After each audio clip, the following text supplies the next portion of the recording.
यह सब तो प्रकृति के गुणों द्वारा ही किया जाता है। परमेश्वर न तो किसी के पापों को ग्रहण करता है न पुण्यों को, किंतु सारे देहधारी जीव उस अज्ञान के कारण मोहग्रस्त रहते हैं जो उनके वास्तविक ज्ञान को आच्छादित किए रहता है। किंतु जब कोई उस ज्ञान से प्रबुद्ध होता है जिससे अविद्या का विनाश होता है, तो उसके ज्ञान से सब कुछ उसी तरह प्रकट हो जाता है जैसे दिन में सूर्य से सारी वस्तुएं प्रकाशित हो जाती हैं। जब मनुष्य की बुद्धि, मन, श्रद्धा तथा शरण सब कुछ भगवान में स्थिर हो जाते हैं, तभी वह पूर्ण ज्ञान द्वारा समस्त कलमश से शुद्ध होता है और मुक्ति के पथ पर अग्रसर होता है। विनम्र साधु पुरुष अपने वास्तविक ज्ञान के कारण एक विद्वान तथा विनीत ब्राह्मण, गाय, हाथी, कुत्ता तथा चांडाल को समान दृष्टि से देखते हैं। जिनके मन एकत्व तथा समता में स्थिर हैं, उन्होंने जन्म तथा मृत्यु के बंधनों को पहले ही जीत लिया है। वे ब्रह्म के समान निर्दोष हैं और सदा ब्रह्म में ही स्थित रहते हैं। जो न तो प्रिय वस्तु को पाकर हर्षित होता है और न अप्रिय को पाकर विचलित होता है, जो स्थिर बुद्धि है, जो मोह रहित है और भगवत विद्या को जानने वाला है, वह पहले से ही ब्रह्म में स्थित रहता है। ऐसा मुक्त पुरुष भौतिक इंद्रिय सुख की ओर आकृष्ट नहीं होता, अपितु सदैव समाधि में रहकर अपने अंतर में आनंद का अनुभव करता है। इस प्रकार स्वरूप सिद्ध व्यक्ति पर ब्रह्म में एकाग्र चित्त होने के कारण असीम सुख भोगता है। बुद्धिमान मनुष्य दुख के कारणों में भाग नहीं लेता, जो कि भौतिक इंद्रियों के संसर्ग से उत्पन्न होते हैं। हे कुंती पुत्र, ऐसे भोगों का आदि तथा अंत होता है, अतः चतुर व्यक्ति उनमें आनंद नहीं लेता। यदि इस शरीर को त्यागने के पूर्व कोई मनुष्य इंद्रियों के वेगों को सहन करने तथा इच्छा एवं क्रोध के वेग को रोकने में समर्थ होता है, तो वह इस संसार में सुखी रह सकता है। जो अंतःकरण में सुख का अनुभव करता है, जो कर्मठ है और अंतःकरण में ही रमण करता है तथा जिसका लक्ष्य अंतर्मुखी होता है, वह सचमुच पूर्ण योगी है। वह पर ब्रह्म में मुक्ति पाता है और अंततोगत्वा ब्रह्म को प्राप्त होता है। जो लोग संशय से उत्पन्न होने वाले द्वैत से परे हैं, जिनके मन आत्म साक्षात्कार में रत हैं, जो समस्त जीवों के कल्याण कार्य करने में सदैव व्यस्त रहते हैं और जो समस्त पापों से रहित हैं, वे ब्रह्म निर्वाण को प्राप्त होते हैं। जो क्रोध तथा समस्त भौतिक इच्छाओं से रहित हैं, जो स्वरूप सिद्ध आत्म संयमी हैं और संसिद्धि के लिए निरंतर प्रयास करते हैं, उनकी मुक्ति निकट भविष्य में सुनिश्चित है। समस्त इंद्रिय विषयों को बाहर करके, दृष्टि को बाहों के मध्य में केंद्रित करके, प्राण तथा पान वायु को नथुनों के भीतर रोककर और इस तरह मन, इंद्रियों तथा बुद्धि को वश में करके जो मोक्ष को लक्ष्य बनाता है, वह योगी इच्छा, भय तथा क्रोध से रहित हो जाता है। जो निरंतर इस अवस्था में रहता है, वह अवश्य ही मुक्त है। मुझे समस्त यज्ञों तथा तपस्याओं का परम भोक्ता, समस्त लोकों तथा देवताओं का परमेश्वर एवं समस्त जीवों का उपकारी एवं हितैषी जानकर मेरे भावनामृत से पूर्ण पुरुष भौतिक दुखों से शांति लाभ करता है।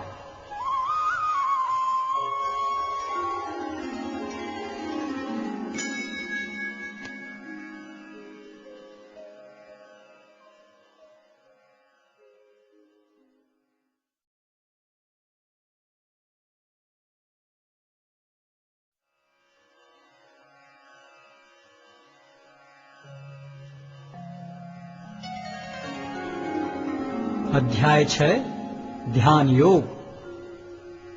श्री भगवान ने कहा, जो पुरुष अपने कर्म फल के प्रति अनासक्त है और जो अपने कर्तव्य का पालन करता है, वही सन्यासी और असली योगी है। वह नहीं जो न तो अग्नि जलाता है और न कर्म करता है। हे पांडुपुत्र, जिसे सन्यास कहते हैं, उसे ही तुम योग अर्थात पर ब्रह्म से युक्त होना जानो। क्योंकि इंद्रिय तृप्ति के लिए इच्छा को त्यागे बिना कोई कभी योगी नहीं हो सकता। अष्टांग योग के नवसाधक के लिए कर्म साधन कहलाता है और योग सिद्ध पुरुष के लिए समस्त भौतिक कार्यकलापों का परित्याग ही साधन कहा जाता है। जब कोई पुरुष समस्त भौतिक इच्छाओं का त्याग करके न तो इंद्रिय तृप्ति के लिए कार्य करता है और न सकाम कर्मों में प्रवृत्त होता है तो वह योगारूढ़ कहलाता है।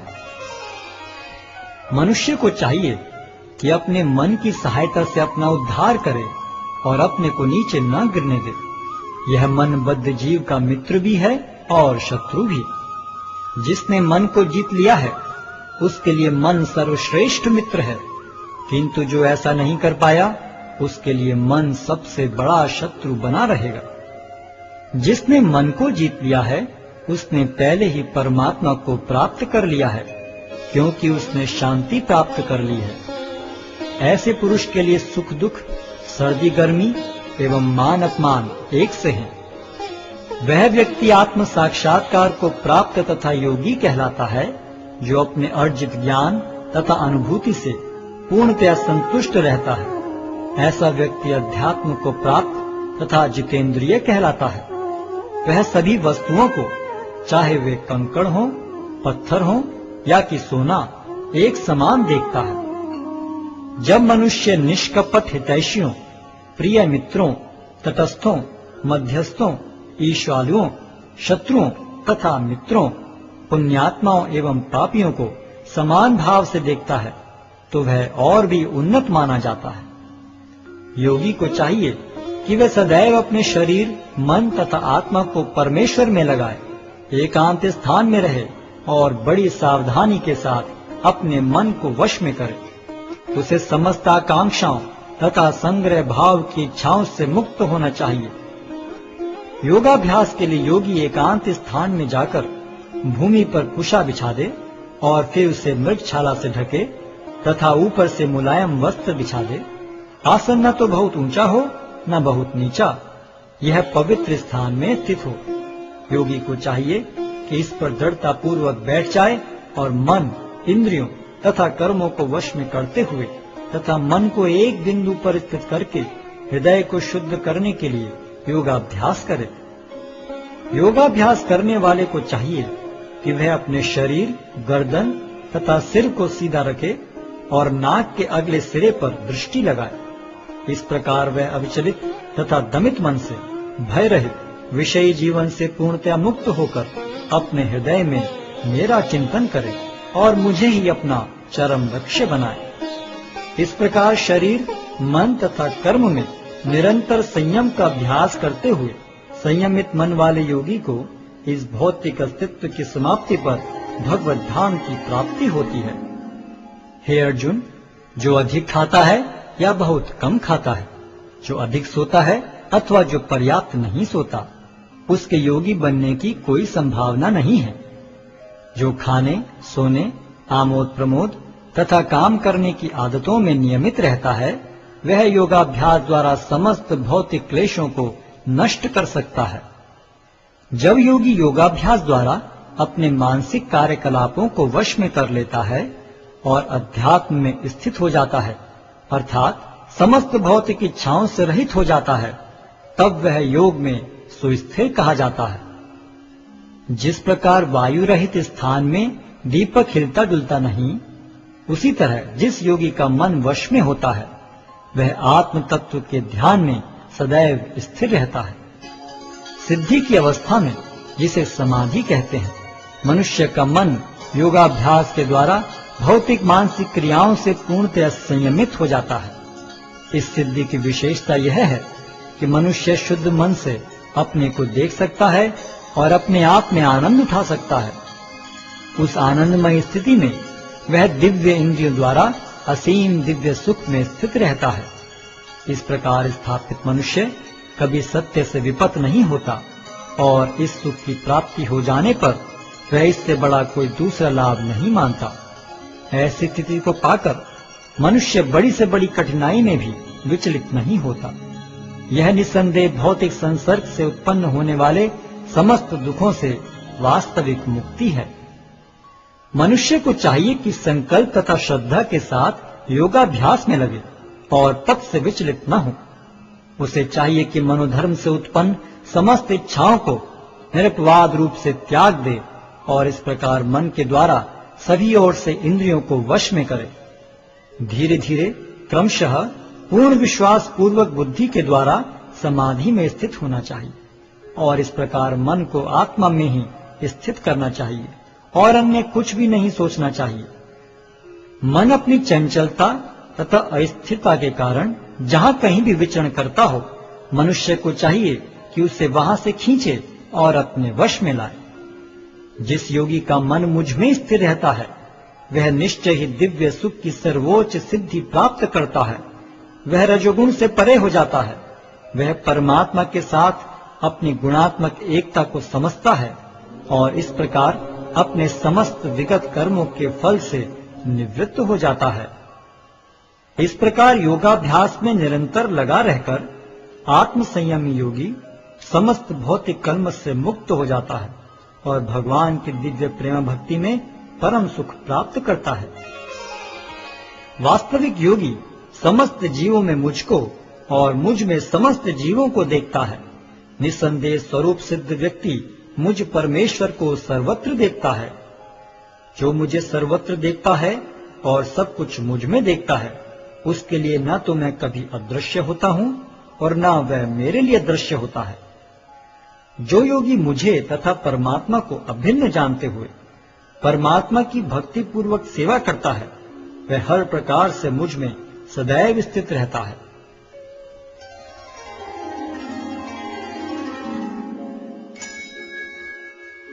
हे अर्जुन, वह पूर्ण योगी है जो अपनी तुलना से समस्त प्राणियों की उनके सुखों तथा दुखों में वास्तविक समानता का दर्शन करता है। अर्जुन ने कहा, हे मधुसूदन, आपने जिस योग पद्धति का संक्षेप में वर्णन किया है, वह मेरे लिए अव्यवहारिक तथा असहनीय है, क्योंकि मन चंचल तथा अस्थिर है। हे कृष्ण, क्योंकि मन चंचल, उच्छृंखल, हठीला तथा अत्यंत बलवान है, अतः मुझे इसे वश में करना वायु को वश में करने से भी अधिक कठिन लगता है।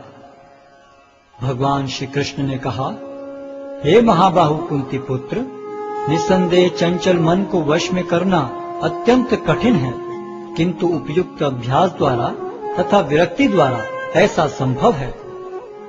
जिसका मन उच्छृंखल है, उसके लिए आत्म साक्षात्कार कठिन कार्य होता है, किंतु जिसका मन संयमित है और जो समुचित उपाय करता है, उसकी सफलता ध्रुव है, ऐसा मेरा मत है। अर्जुन ने कहा, हे कृष्ण, उस असफल योगी की गति क्या है जो प्रारंभ में श्रद्धा पूर्वक आत्म साक्षात्कार की विधि ग्रहण करता है, किंतु बाद में भौतिकता के कारण उससे विचलित हो जाता है और योग सिद्धि को प्राप्त नहीं कर पाता। हे महाबाहु कृष्ण, क्या ब्रह्म प्राप्ति के मार्ग से भ्रष्ट ऐसा व्यक्ति आध्यात्मिक तथा भौतिक दोनों ही सफलताओं से च्युत नहीं होता और छिन्न भिन्न बादल की भांति विनष्ट नहीं हो जाता, जिसके फलस्वरूप उसके लिए किसी लोक में कोई स्थान नहीं रहता? हे कृष्ण, यही मेरा संदेह है और मैं आपसे इसे पूर्णतया दूर करने की प्रार्थना कर रहा हूँ। आपके अतिरिक्त अन्य कोई ऐसा नहीं है जो इस संदेह को नष्ट कर सके। भगवान ने कहा, हे प्रथापुत्र, कल्याण कार्यों में निरत योगी का न तो इस लोक में और न परलोक में ही विनाश होता है। हे मित्र, भलाई करने वाला कभी बुराई से पराजित नहीं होता।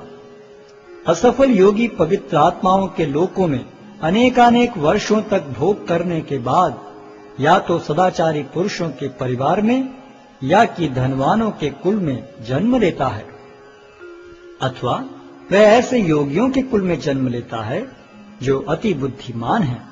निश्चय ही इस संसार में ऐसा जन्म दुर्लभ है।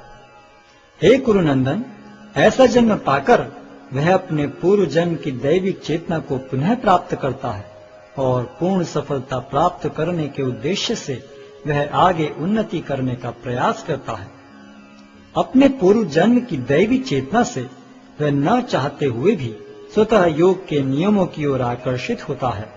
ऐसा जिज्ञासु योगी शास्त्रों के अनुष्ठानों से परे स्थित होता है। और जब योगी समस्त कलमश से शुद्ध होकर सच्ची निष्ठा से आगे प्रगति करने का प्रयास करता है, तो अंततो गत्वा अनेकानेक जन्मों के अभ्यास के पश्चात सिद्धि लाभ करके वह परम गंतव्य को प्राप्त करता है। योगी पुरुष तपस्वी से, ज्ञानी से तथा सकाम कर्मी से बढ़कर होता है। अतः हे अर्जुन, तुम सभी प्रकार से योगी बनो। और समस्त योगियों में से जो योगी अत्यंत श्रद्धा पूर्वक मेरे परायण है, अपने अंतःकरण में मेरे विषय में सोचता है और मेरी दिव्य प्रेम भक्ति करता है, वह योग में मुझसे परम अंतरंग रूप से युक्त रहता है और सबों में सर्वोच्च है। यही मेरा मत है।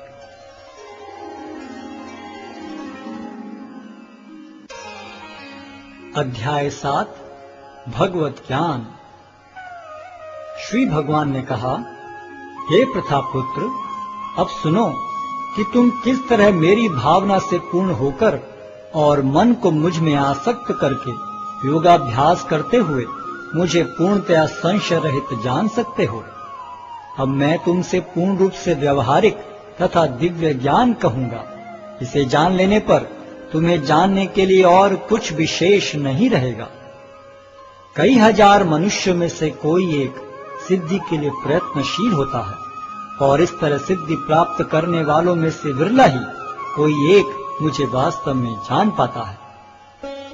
पृथ्वी, जल, अग्नि, वायु, आकाश, मन, बुद्धि तथा अहंकार, ये 8 प्रकार से विभक्त मेरी अपरा प्रकृतियां हैं।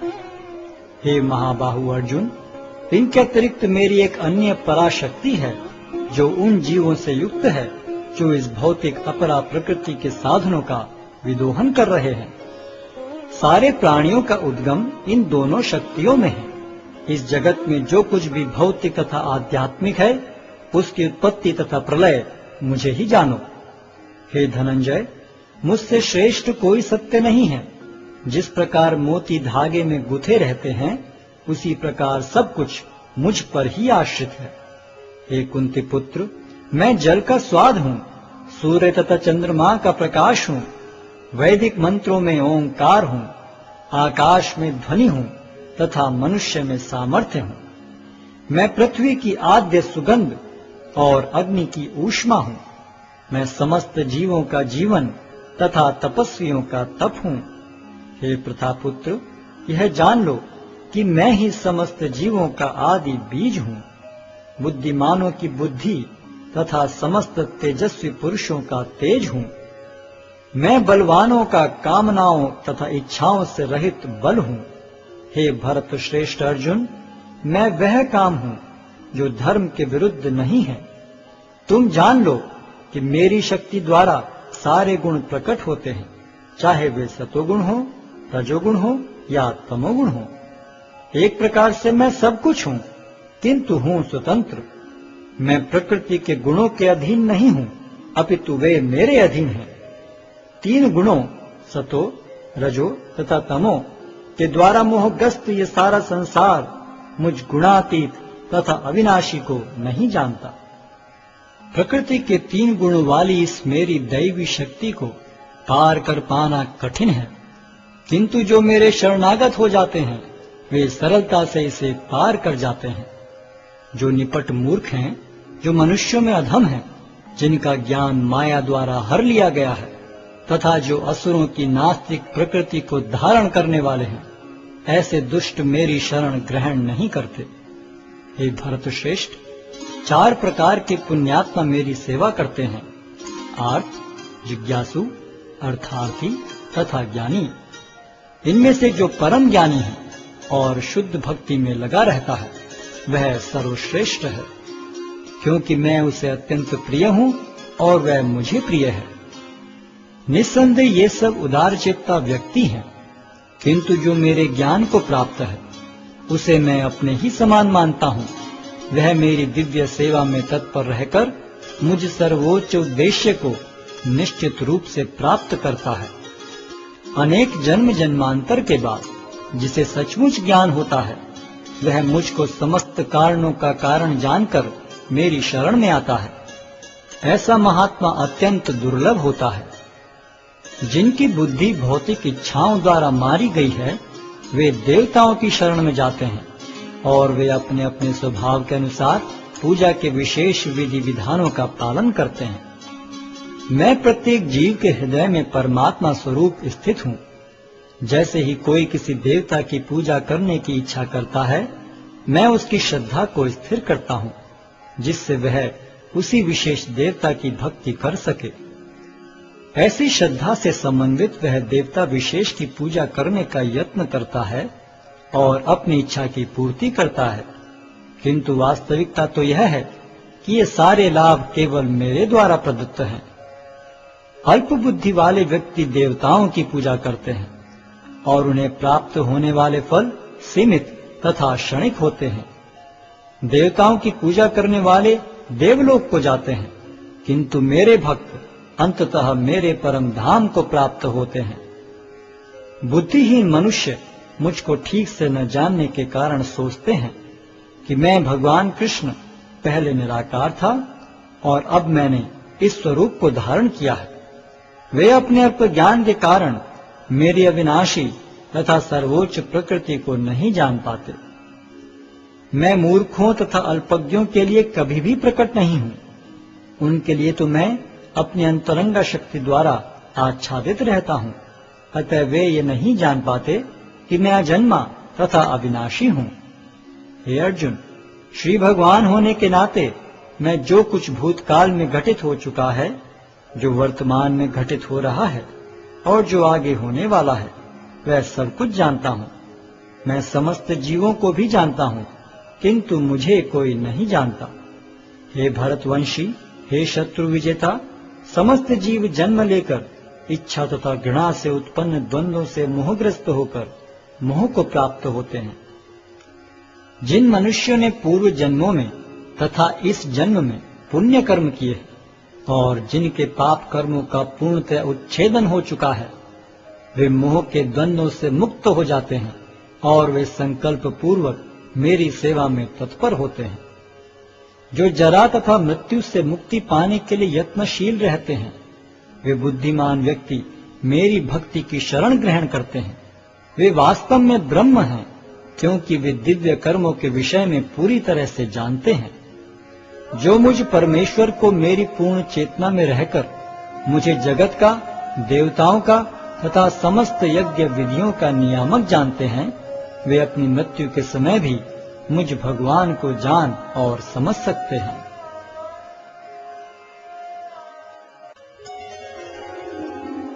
अध्याय 8 भगवत प्राप्ति। अर्जुन ने कहा, हे भगवान, हे पुरुषोत्तम, ब्रह्म क्या है? आत्मा क्या है? सकाम कर्म क्या है? यह भौतिक जगत क्या है तथा देवता क्या है? कृपा करके यह सब मुझे बताइए।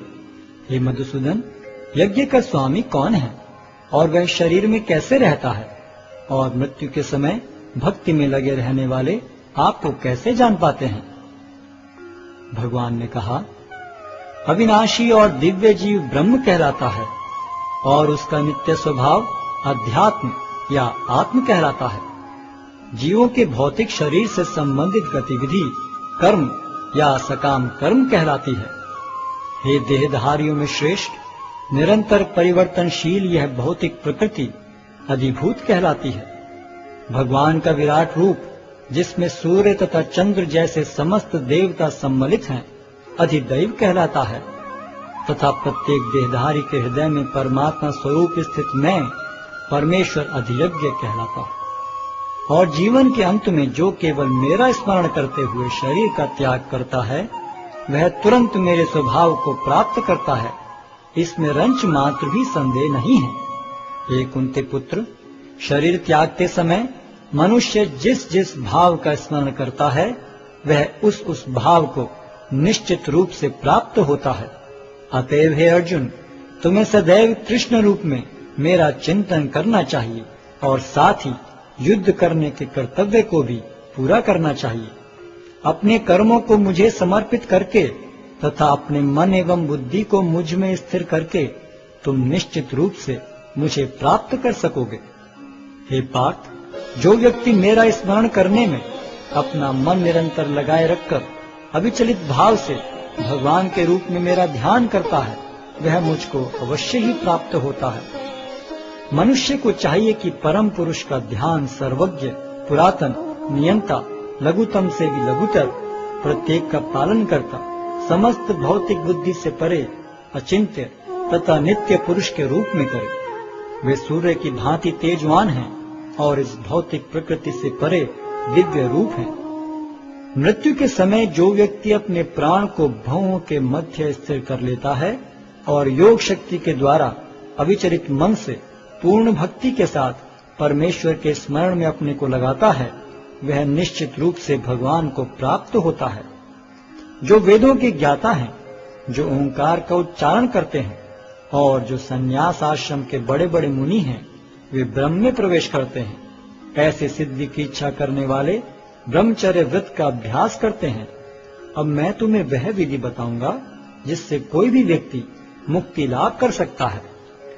इस योगाभ्यास में स्थित होकर तथा अक्षरों के परम संयोग यानी ओंकार का उच्चारण करते हुए यदि कोई भगवान का चिंतन करता है और अपने शरीर का त्याग करता है, तो वह निश्चित रूप से आध्यात्मिक लोकों को जाता है।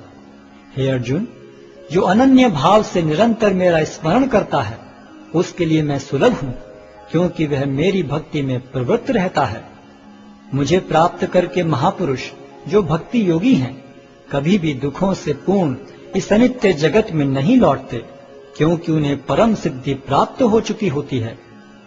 इस जगत में सर्वोच्च लोक से लेकर निम्नतर सारे लोग दुखों के घर हैं, जहाँ जन्म तथा मरण का चक्कर लगा रहता है। किंतु हे कुंती पुत्र, जो मेरे धाम को प्राप्त कर लेता है, वह फिर कभी जन्म नहीं लेता। मानवीय गणना के अनुसार 1000 युग मिलकर ब्रह्मा का एक दिन बनता है और इतनी ही बड़ी ब्रह्मा की रात्रि भी होती है। ब्रह्मा के दिन के शुभारंभ में सारे जीव अव्यक्त अवस्था से व्यक्त होते हैं और फिर जब रात्रि आती है तो वे पुनः अव्यक्त में विलीन हो जाते हैं। जब जब ब्रह्मा का दिन आता है तो सारे जीव प्रकट होते हैं और ब्रह्मा की रात्रि होते ही असहायवत विलीन हो जाते हैं। इसके अतिरिक्त एक अन्य अव्यक्त प्रकृति है जो शाश्वत है और इस व्यक्त तथा अव्यक्त पदार्थ से परे है। यह परा और कभी नाश न होने वाली है। जब इस संसार का सब कुछ लय हो जाता है, तब भी उसका नाश नहीं होता। जिसे वेदांती अप्रकट तथा अविनाशी बताते हैं, जो परम गंतव्य है, जिसे प्राप्त कर लेने पर कोई वापस नहीं आता, वही मेरा परम धाम है। भगवान जो सबसे महान है, अनन्य भक्ति द्वारा ही प्राप्त किए जा सकते हैं। यद्यपि वे अपने धाम में विराजमान रहते हैं, तो भी वे सर्वव्यापी हैं और उनमें सब कुछ स्थित है। हे भरत श्रेष्ठ, अब मैं तुम्हें उन विभिन्न कालों को बताऊंगा जिनमें इस संसार से प्रयाण करने के बाद योगी पुनः आता है अथवा नहीं आता। जो पर ब्रह्म के ज्ञाता हैं, वे अग्निदेव के प्रभाव में, प्रकाश में, दिन के शुभ क्षण में, शुक्ल पक्ष में या जब सूर्य उत्तरायण में रहता है, उन 6 मासों में इस संसार से शरीर त्याग करने पर उस पर ब्रह्म को प्राप्त करते हैं। जो योगी धुएं, रात्रि, कृष्ण पक्ष में या सूर्य के दक्षिणायन रहने के 6 महीनों में दिवंगत होता है, वह चंद्रलोक को जाता है, किंतु वहां से पुनः चला आता है। वैदिक मतानुसार इस संसार से प्रयाण करने के 2 मार्ग हैं, एक प्रकाश का तथा दूसरा अंधकार का। जब मनुष्य प्रकाश के मार्ग से जाता है तो वह वापस नहीं आता, किंतु अंधकार के मार्ग से जाने वाला पुनः लौट कर आता है। हे अर्जुन, यद्यपि भक्तगण इन दोनों मार्गों को जानते हैं, किंतु वे मोहग्रस्त नहीं होते। अतः तुम भक्ति में सदैव स्थिर रहो। जो व्यक्ति भक्ति मार्ग स्वीकार करता है, वह वेदाध्ययन, तपस्या, दान, दार्शनिक तथा सकाम कर्म करने से प्राप्त होने वाले फलों से वंचित नहीं होता। वह मात्र भक्ति संपन्न करके इन समस्त फलों की प्राप्ति करता है और अंत में परम नित्य धाम को प्राप्त होता है।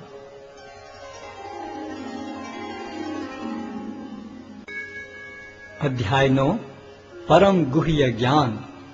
श्री भगवान ने कहा, हे अर्जुन, चूंकि तुम मुझसे कभी ईर्ष्या नहीं करते, इसलिए मैं तुम्हें यह परम गुह्य ज्ञान तथा अनुभूति बतलाऊंगा, जिसे जानकर तुम संसार के सारे क्लेशों से मुक्त हो जाओगे। यह ज्ञान सब विद्याओं का राजा है, जो समस्त रहस्यों में सर्वाधिक गोपनीय है। यह परम शुद्ध है, और चूंकि यह आत्मा की प्रत्यक्ष अनुभूति कराने वाला है, अतः यह धर्म का सिद्धांत है। यह अविनाशी है और अत्यंत सुखपूर्वक संपन्न किया जाता है। हे परंतप, जो लोग भक्ति में श्रद्धा नहीं रखते, वे मुझे प्राप्त नहीं कर पाते। अतः वे इस भौतिक जगत में जन्म मृत्यु के मार्ग पर वापस आते रहते हैं। यह संपूर्ण जगत मेरे अव्यक्त रूप द्वारा व्याप्त है। समस्त जीव मुझ में हैं, किंतु मैं उनमें नहीं हूं। तथापि मेरे द्वारा उत्पन्न सारी वस्तुएं मुझ में स्थित नहीं रहती। जरा मेरे योग ऐश्वर्य को देखो। यद्यपि मैं समस्त जीवों का पालक हूं और सर्वत्र व्याप्त हूं, लेकिन मैं इस विराट अभिव्यक्ति का अंश नहीं हूं, क्योंकि मैं सृष्टि का कारण स्वरूप हूं। जिस प्रकार सर्वत्र प्रवहमान प्रबल वायु सदैव आकाश में स्थित रहती है, उसी प्रकार समस्त उत्पन्न प्राणियों को मुझ में स्थित जानो। हे कुंती पुत्र, कल्पकांत होने पर सारे प्राणी मेरी प्रकृति में प्रवेश करते हैं, और अन्य कल्प के आरंभ होने पर मैं उन्हें अपनी शक्ति से पुनः उत्पन्न करता हूँ। संपूर्ण विराट जगत मेरे अधीन है। यह मेरी इच्छा से बारंबार स्वतः प्रकट होता रहता है और मेरी ही इच्छा से अंत में विनष्ट होता है। हे धनंजय, ये सारे कर्म मुझे नहीं बांध पाते हैं। मैं उदासीन की भांति इन सारे भौतिक कर्मों से सदैव विरक्त रहता हूँ। हे कुंती पुत्र, यह भौतिक प्रकृति मेरी शक्तियों में से एक है और मेरी अध्यक्षता में कार्य करती है, जिससे सारे चर तथा अचर प्राणी उत्पन्न होते हैं। इसके शासन में यह जगत बारंबार सृजित और विनष्ट होता रहता है। जब मैं मनुष्य रूप में अवतरित होता हूँ, तो मूर्ख मेरा उपहास करते हैं। वे मुझ परमेश्वर के दिव्य स्वभाव को नहीं जानते। जो लोग इस प्रकार मोहग्रस्त होते हैं, वे आसुरी तथा नास्तिक विचारों के प्रति आकृष्ट रहते हैं। इस मोहग्रस्त अवस्था में उनकी मुक्ति आशा, उनके सकाम कर्म तथा ज्ञान का अनुशीलन सभी निष्फल हो जाते हैं। हे पार्थ, मोहमुक्त महात्मा जन दैवी प्रकृति के संरक्षण में रहते हैं। वे पूर्णतः भक्ति में निमग्न रहते हैं, क्योंकि वे मुझे आदि तथा विनाशी भगवान के रूप में जानते हैं। ये महात्मा मेरी महिमा का नित्य कीर्तन करते हुए, दृढ़ संकल्प के साथ प्रयास करते हुए, मुझे नमस्कार करते हुए भक्ति भाव से निरंतर मेरी पूजा करते हैं। अन्य लोग जो ज्ञान के अनुशीलन द्वारा यज्ञ में लगे रहते हैं, वे भगवान की पूजा उनके अद्वय रूप में, विविध रूपों में तथा विश्व रूप में करते हैं। किंतु मैं ही कर्मकांड, मैं ही यज्ञ, पितरों को दिया जाने वाला तर्पण, औषधि, दिव्य ध्वनि, घी, अग्नि तथा आहुति हूँ। मैं इस ब्रह्मांड का पिता, माता, आश्रय तथा पितामह हूँ। मैं ज्ञेय, शुद्धिकर्ता तथा ओंकार हूँ। मैं ऋग्वेद, सामवेद तथा यजुर्वेद भी हूँ। मैं ही लक्ष्य, पालनकर्ता, स्वामी, साक्षी, धाम, शरण स्थली तथा अत्यंत प्रिय मित्र हूँ। मैं सृष्टि तथा प्रलय, सबका आधार, आश्रय तथा अविनाशी बीज भी हूँ। हे अर्जुन, मैं ही ताप प्रदान करता हूँ और वर्षा को रोकता तथा लाता हूँ। मैं अमृतत्व हूँ और साक्षात मृत्यु भी हूँ। आत्मा तथा पदार्थ दोनों मुझ ही में हैं। जो वेदों का अध्ययन करते तथा सोमरस का पान करते हैं, वे स्वर्ग प्राप्ति की गवेषणा करते हुए अप्रत्यक्ष रूप से मेरी पूजा करते हैं। वे पाप कर्मों से शुद्ध होकर इंद्र के पवित्र स्वर्गिक धाम में जन्म लेते हैं, जहाँ वे देवताओं का सा आनंद भोगते हैं। इस प्रकार जब वे विस्तृत स्वर्गिक इंद्रिय सुख को भोग लेते हैं और उनके पुण्य कर्मों के फल क्षीण हो जाते हैं, तो वे इस मृत्यु लोक में पुनः लौट आते हैं। इस प्रकार जो तीनों वेदों के सिद्धांतों में दृढ़ रहकर इंद्रिय सुख की गवेषणा करते हैं, उन्हें जन्म मृत्यु का चक्र ही मिल पाता है। किंतु जो लोग अनन्य भाव से मेरे दिव्य स्वरूप का ध्यान करते हुए निरंतर मेरी पूजा करते हैं, उनकी जो आवश्यकताएं होती हैं उन्हें मैं पूरा करता हूँ और जो कुछ उनके पास है उसकी रक्षा करता हूँ। हे कुंती पुत्र, जो लोग अन्य देवताओं के भक्त हैं और उनकी श्रद्धा पूर्वक पूजा करते हैं, वास्तव में वे भी मेरी ही पूजा करते हैं, किंतु वे यह त्रुटिपूर्वक ढंग से करते हैं। मैं ही समस्त यज्ञों का एकमात्र भोक्ता तथा स्वामी हूँ। अतः जो लोग मेरे वास्तविक दिव्य स्वभाव को नहीं पहचान पाते, वे नीचे गिर जाते हैं। जो देवताओं की पूजा करते हैं वे देवताओं के बीच जन्म लेंगे। जो पितरों को पूजते हैं वे पितरों के पास जाते हैं। जो भूत प्रेतों की उपासना करते हैं वे उन्हीं के बीच जन्म लेते हैं। और जो मेरी पूजा करते हैं वे मेरे साथ निवास करते हैं। यदि कोई प्रेम तथा भक्ति के साथ मुझे पत्र, पुष्प, फल या जल प्रदान करता है तो मैं उसे स्वीकार करता हूँ। हे कुंती पुत्र, तुम जो कुछ करते हो, जो कुछ खाते हो, जो कुछ अर्पित करते हो या दान देते हो और जो भी तपस्या करते हो, उसे मुझे अर्पित करते हुए करो। इस तरह तुम कर्म के बंधन तथा इसके शुभाशुभ फलों से मुक्त हो सकोगे। इस संन्यास योग में अपने चित्त को स्थिर करके तुम मुक्त होकर मेरे पास आ सकोगे। मैं न तो किसी से द्वेष करता हूँ, न ही किसी के साथ पक्षपात करता हूँ। मैं सबों के लिए संभाव हूँ, किंतु जो भी भक्ति पूर्वक मेरी सेवा करता है वह मेरा मित्र है, मुझ में स्थित रहता है और मैं भी उसका मित्र हूँ। यदि कोई जघन्य से जघन्य कर्म करता है, किंतु यदि वह भक्ति में रत रहता है तो उसे साधु मानना चाहिए, क्योंकि वह अपने संकल्प में अडिग रहता है। वह तुरंत धर्मात्मा बन जाता है और स्थायी शांति को प्राप्त होता है। हे कुंती पुत्र, निडर होकर घोषणा कर दो कि मेरे भक्त का कभी विनाश नहीं होता है। हे पार्थ, जो लोग मेरी शरण ग्रहण करते हैं वे भले ही निम्न जन्मा स्त्री, वैश्य तथा शूद्र क्यों न हो, वे परम धाम को प्राप्त करते हैं।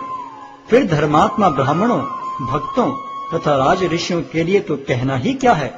अतः इस क्षणिक दुख में संसार में आ जाने पर मेरी प्रेमा भक्ति में अपने आप को लगाओ। अपने मन को मेरे नित्य चिंतन में लगाओ, मेरे भक्त बनो, मुझे नमस्कार करो और मेरी ही पूजा करो। इस प्रकार मुझ में पूर्णतया तल्लीन होने पर तुम निश्चित रूप से मुझको प्राप्त होगे। अध्याय 10 श्री भगवान का ऐश्वर्य। श्री भगवान ने कहा, हे महाबाहु अर्जुन, और आगे सुनो। चूंकि तुम मेरे प्रिय सखा हो, अतः मैं तुम्हारे लाभ के लिए ऐसा ज्ञान प्रदान करूंगा जो अभी तक मेरे द्वारा बताए गए ज्ञान से श्रेष्ठ होगा। न तो देवतागण मेरी उत्पत्ति या ऐश्वर्य को जानते हैं और न महर्षिगण ही जानते हैं, क्योंकि मैं सभी प्रकार से देवताओं और महर्षियों का भी कारण स्वरूप हूँ। जो मुझे अजन्मा, अनादि, समस्त लोकों के स्वामी के रूप में जानता है, मनुष्यों में केवल वही मोह रहित और समस्त पापों से मुक्त होता है। बुद्धि, ज्ञान, संशय तथा मोह से मुक्ति, क्षमाभाव, सत्यता, इंद्रिय निग्रह, मन निग्रह, सुख तथा दुख, जन्म मृत्यु, भय अभय, अहिंसा, समता, तुष्टि, तप, दान, यश तथा अपयश, जीवों के ये विविध गुण मेरे ही द्वारा उत्पन्न हैं। सप्तऋषिगण तथा उनसे भी पूर्व 4 अन्य महर्षि एवं सारे मनु सब मेरे मन से उत्पन्न हैं और विभिन्न लोकों में निवास करने वाले सारे जीव उनसे अवतरित होते हैं। जो मेरे इस ऐश्वर्य तथा योग से पूर्णतया आश्वस्त है, वह मेरी अनन्य भक्ति में तत्पर होता है, इसमें तनिक भी संदेह नहीं है। मैं समस्त आध्यात्मिक तथा भौतिक जगतों का कारण हूँ। प्रत्येक वस्तु मुझ ही से भूत है। जो बुद्धिमान यह भली भांति जानते हैं, वे मेरी प्रेमा भक्ति में लगते हैं तथा हृदय से पूरी तरह मेरी पूजा में तत्पर होते हैं। मेरे शुद्ध भक्तों के विचार मुझ में वास करते हैं।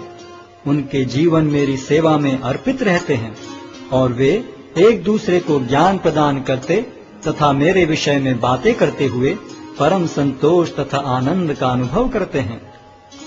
जो प्रेम पूर्वक मेरी सेवा करने में निरंतर लगे रहते हैं, उन्हें मैं ज्ञान प्रदान करता हूँ, जिसके द्वारा वे मुझ तक आ सकते हैं।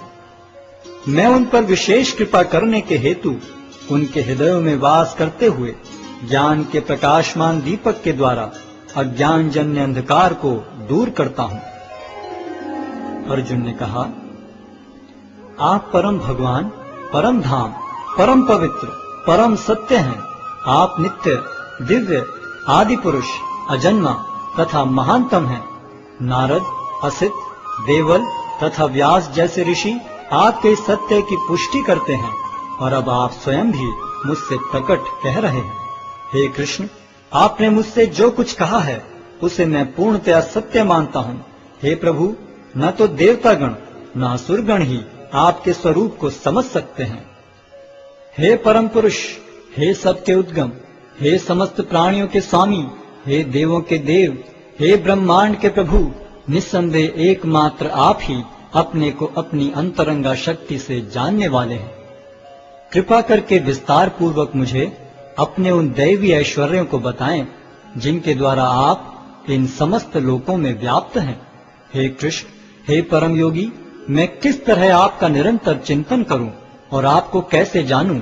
हे भगवान, आपका स्मरण किन किन रूपों में किया जाए? हे जनार्दन, आप पुनः विस्तार से अपने ऐश्वर्य तथा योग शक्ति का वर्णन करें। मैं आपके विषय में सुनकर कभी तृप्त नहीं होता हूँ, क्योंकि जितना ही आपके विषय में सुनता हूँ, उतना ही आपके शब्द अमृत को चखना चाहता हूँ। श्री भगवान ने कहा, हाँ, अब मैं तुमसे अपने मुख्य मुख्य वैभव युक्त रूपों का वर्णन करूंगा, क्योंकि हे अर्जुन, मेरा ऐश्वर्य असीम है। हे अर्जुन, मैं समस्त जीवों के हृदयों में स्थित परमात्मा हूँ। मैं ही समस्त जीवों का आदि, मध्य तथा अंत हूँ। मैं आदित्यों में विष्णु, प्रकाशों में तेजस्वी सूर्य, मरुतों में मरीचि तथा नक्षत्रों में चंद्रमा हूँ। मैं वेदों में सामवेद हूँ, देवों में स्वर्ग का राजा इंद्र हूँ, इंद्रियों में मन हूँ तथा समस्त जीवों में जीवनी शक्ति हूँ। मैं समस्त रुद्रों में शिव हूँ, यक्षों तथा राक्षसों में संपत्ति का देवता कुबेर हूँ, वसुओं में अग्नि हूँ और समस्त पर्वतों में मेरु हूँ। हे अर्जुन, मुझे समस्त पुरोहितों में मुख्य पुरोहित बृहस्पति जानो। मैं ही समस्त सेना नायकों में कार्तिकेय हूँ और समस्त जलाशयों में समुद्र हूँ। मैं महर्षियों में भृगु हूँ, वाणी में दिव्य ओंकार हूँ, समस्त यज्ञों में पवित्र नाम का कीर्तन जप तथा समस्त अचलों में हिमालय हूँ। मैं समस्त वृक्षों में अश्वत्थ वृक्ष हूँ और देवर्षियों में नारद हूँ। मैं गंधर्वों में चित्ररथ हूँ और सिद्ध पुरुषों में कपिल मुनि हूँ। घोड़ों में मुझे उच्चैश्रवा जानो, जो अमृत के लिए समुद्र मंथन के समय उत्पन्न हुआ था। गजराजों में मैं ऐरावत हूँ और मनुष्यों में राजा हूँ। मैं हथियारों में वज्र हूँ, गायों में सुरभि, संतति उत्पत्ति के कारणों में प्रेम का देवता कामदेव तथा सर्पों में वासुकी हूँ। अनेक फणों वाले नागों में मैं अनंत हूँ और जलचरों में वरुण देव हूँ। मैं पितरों में अर्यमा हूँ तथा नियमों के निर्वाहकों में मैं मृत्युराज यम हूँ। दैत्यों में मैं भक्तराज प्रहलाद हूँ। दमन करने वालों में काल हूँ, पशुओं में सिंह हूँ तथा पक्षियों में गरुड़ हूँ। समस्त पवित्र करने वालों में मैं वायु हूँ। शस्त्रधारियों में राम, मछलियों में मगर तथा नदियों में गंगा हूँ। हे अर्जुन, मैं समस्त सृष्टियों का आदि, मध्य और अंत हूँ। मैं समस्त विद्याओं में अध्यात्म विद्या हूँ और तर्क शास्त्रियों में मैं निर्णायक सत्य हूँ। अक्षरों में मैं अकार हूँ और समासों में द्वंद्व समास हूँ। मैं शाश्वत काल भी हूँ और सृष्टाओं में ब्रह्मा हूँ। मैं सर्वभक्षी मृत्यु हूँ और मैं ही आगे होने वालों को उत्पन्न करने वाला हूँ। स्त्रियों में मैं कीर्ति श्री, वाक, स्मृति, मेघा, धृति तथा क्षमा हूँ। मैं सामवेद के गीतों में बृहत साम हूँ और छंदों में गायत्री हूँ। समस्त महीनों में मैं मार्गशीर्ष तथा समस्त ऋतुओं में फूल खिलाने वाली वसंत ऋतु हूँ। मैं छलियों में जुआ हूँ और तेजस्वियों में तेज हूँ। मैं विजय हूँ, साहस हूँ और बलवानों का बल हूँ। मैं वृष्णिवंशियों में वासुदेव और पांडवों में अर्जुन हूँ। मैं समस्त मुनियों में व्यास तथा महान विचारकों में उष्णा हूँ। अराजकता का दमन करने वाले समस्त साधनों में से मैं दंड हूँ और जो विजय के आकांक्षी हैं उनकी मैं नीति हूँ। रहस्यों में मैं मौन हूँ और बुद्धिमानों में मैं ज्ञान हूँ। यही नहीं हे अर्जुन, मैं समस्त सृष्टि का जनक बीज हूँ। ऐसा चर तथा अचर कोई भी प्राणी नहीं है जो मेरे बिना रह सके। हे परंतप, मेरी दैवी विभूतियों का अंत नहीं है। मैंने तुमसे जो कुछ कहा वह तो मेरी अनंत विभूतियों का संकेत मात्र है। तुम जान लो कि सारा ऐश्वर्य, सौंदर्य तथा तेजस्वी सृष्टियां मेरे तेज के एक स्फुल्लिंग मात्र से उद्भूत हैं। किंतु हे अर्जुन, इस सारे विशद ज्ञान की आवश्यकता क्या है? मैं तो अपने एक अंश मात्र से संपूर्ण ब्रह्मांड में व्याप्त होकर इसको धारण करता हूं। अध्याय 11 विराट रूप। अर्जुन ने कहा, आपने जिन अत्यंत गुह्य आध्यात्मिक विषयों का मुझे उपदेश दिया है उसे सुनकर अब मेरा मोह दूर हो गया है।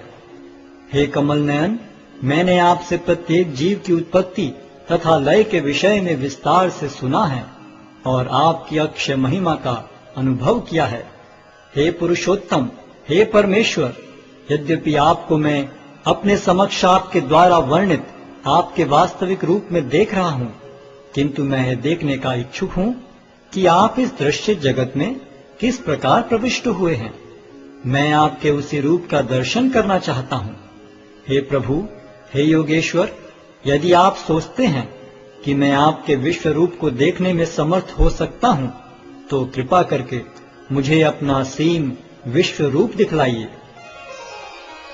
भगवान ने कहा, हे अर्जुन, हे पार्थ, अब तुम मेरे ऐश्वर्य को सैकड़ों हजारों प्रकार के दैवी तथा विविध रंगों वाले रूपों को देखो।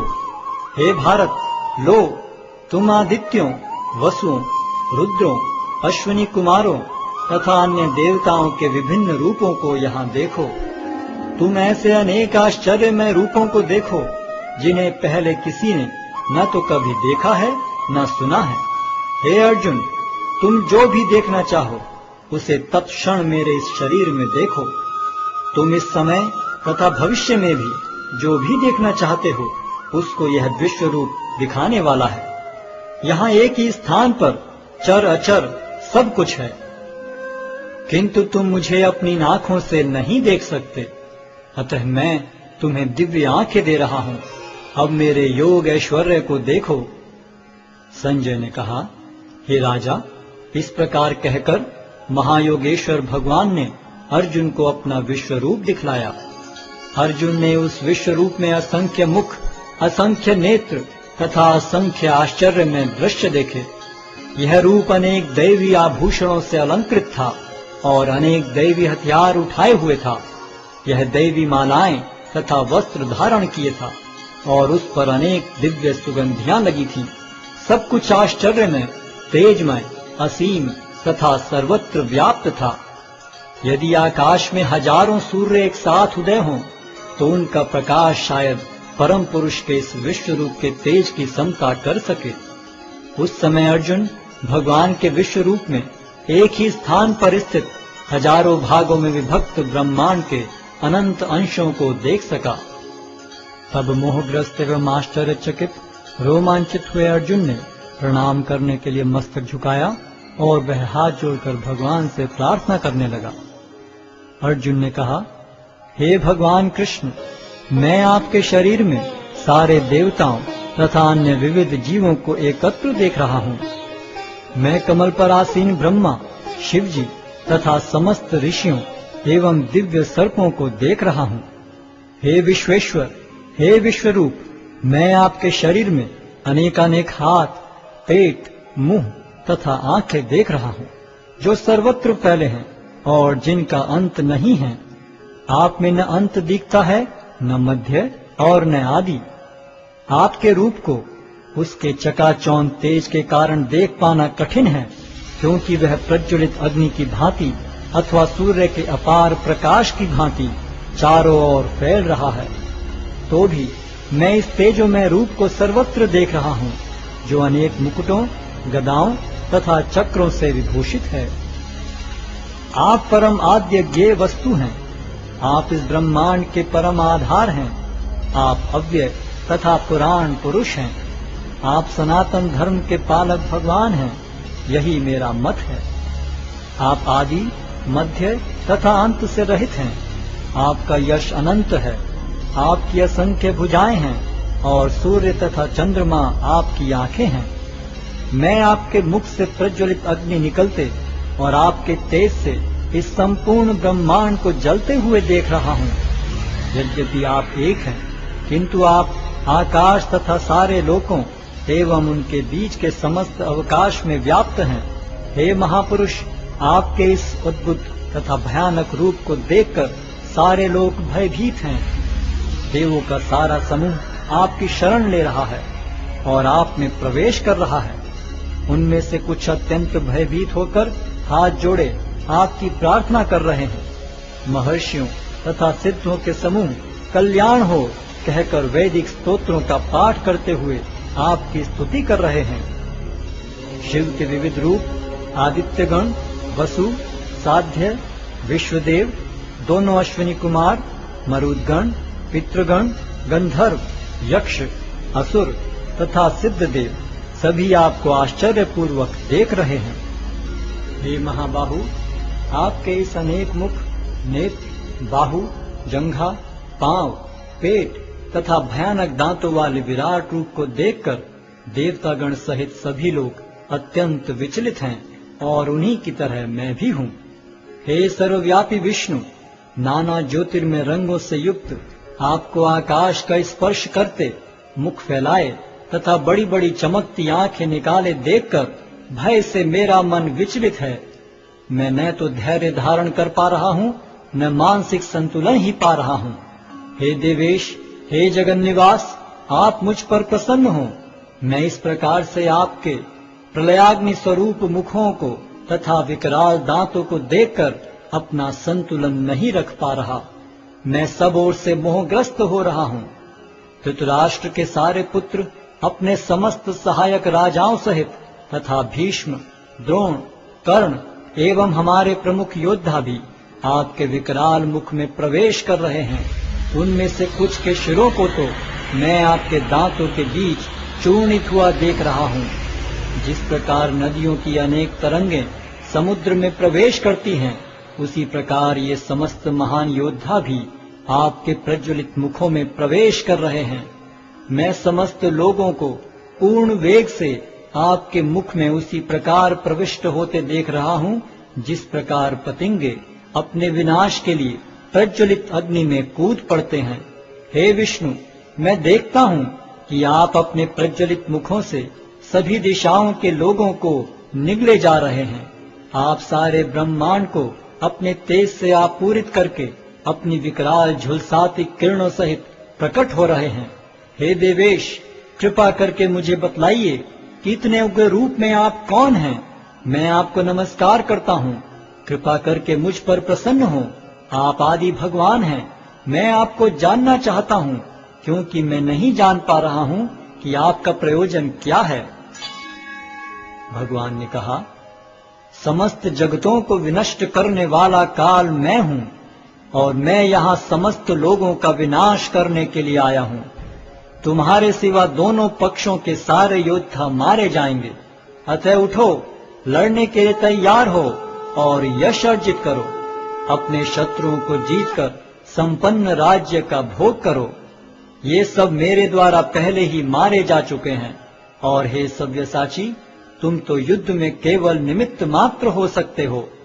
द्रोण, भीष्म, जयद्रथ, कर्ण तथा अन्य महान योद्धा पहले ही मेरे द्वारा मारे जा चुके हैं, अतः तुम उनका वध करो और तनिक भी विचलित न हो। तुम केवल युद्ध करो, युद्ध में तुम अपने शत्रुओं को परास्त करोगे। संजय ने धृतराष्ट्र से कहा, हे राजा, भगवान के मुख से इन वचनों को सुनकर कांपते हुए अर्जुन ने हाथ जोड़कर उन्हें बारंबार नमस्कार किया। फिर उसने भयभीत होकर अवरुद्ध स्वर में कृष्ण से इस प्रकार कहा। अर्जुन ने कहा, हे ऋषिकेश, आपके नाम के श्रवण से संसार हर्षित होता है और सभी लोग आपके प्रति अनुरक्त होते हैं। यद्यपि सिद्ध पुरुष आपको नमस्कार करते हैं, किंतु असुरगण भयभीत हैं और इधर उधर भाग रहे हैं। यह ठीक ही हुआ है। हे महात्मा, आप ब्रह्मा से भी बढ़कर हैं, आप आदि सृष्टा हैं, तो फिर वे आपको सादर नमस्कार क्यों न करें। हे अनंत, हे देवेश, हे जगन्निवास, आप परम स्रोत, अक्षर, कारणों के कारण तथा इस भौतिक जगत से परे हैं। आप आदि देव, सनातन पुरुष तथा इस दृश्य जगत के परम आश्रय हैं। आप सब कुछ जानने वाले हैं और आप ही वह सब कुछ हैं जो जानने योग्य है। आप भौतिक गुणों से परे परम आश्रय हैं। हे अनंत रूप, यह संपूर्ण दृश्य जगत आपसे व्याप्त है। आप वायु हैं तथा परम नियंता भी हैं। आप अग्नि हैं, जल हैं तथा चंद्रमा हैं। आप आदि जीव ब्रह्मा हैं और आप प्रपितामह हैं। अतः आपको 1000 बार नमस्कार है और पुनः पुनः नमस्कार है। आपको आगे, पीछे तथा चारों ओर से नमस्कार है। हे असीम शक्ति, आप अनंत पराक्रम के स्वामी हैं। आप सर्वव्यापी हैं, अतः आप सब कुछ हैं। आपको अपना मित्र मानते हुए मैंने हठ पूर्वक आपको हे कृष्ण, हे यादव, हे सखा जैसे संबोधनों से पुकारा है, क्योंकि मैं आपकी महिमा को नहीं जानता था। मैंने मूर्खतावश या प्रेमवश जो कुछ भी किया है, कृपया उसके लिए मुझे क्षमा कर दें। यही नहीं, मैंने कई बार आराम करते समय एक साथ लेटे हुए या साथ साथ खाते या बैठे हुए, कभी अकेले तो कभी अनेक मित्रों के समक्ष आपका अनादर किया है। हे अच्युत, मेरे इन समस्त अपराधों को क्षमा करें। आप इस चर तथा अचर संपूर्ण दृश्य जगत के जनक हैं। आप परम पूज्य महान आध्यात्मिक गुरु हैं। न तो कोई आपके तुल्य है, न ही कोई आपके समान हो सकता है। हे अतुल शक्ति वाले प्रभु, भला तीनों लोकों में आपसे बढ़कर कोई कैसे हो सकता है। आप प्रत्येक जीव द्वारा पूजनीय भगवान हैं, अतः मैं गिरकर सादर प्रणाम करता हूँ और आपकी कृपा की याचना करता हूँ। जिस प्रकार पिता अपने पुत्र की ठिठाई सहन करता है, या मित्र अपने मित्र की घृष्टता सह लेता है, या प्रिय अपनी प्रिया का अपराध सहन कर लेता है, उसी प्रकार आप कृपा करके मेरी त्रुटियों को सहन कर लें।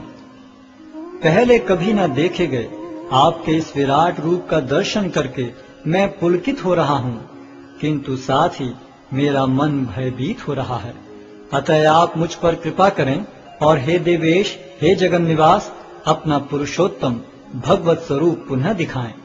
हे विराट रूप, हे सहस्त्रभुज भगवान, मैं आपके मुकुटधारी चतुर्भुज रूप का दर्शन करना चाहता हूँ, जिसमें आप अपने चारों हाथों में शंख, चक्र, गदा तथा पद्म धारण किए हुए हों। मैं उसी रूप को देखने की इच्छा करता हूँ। भगवान ने कहा, हे अर्जुन, मैंने प्रसन्न होकर अपनी अंतरंगा शक्ति के बल पर तुम्हें इस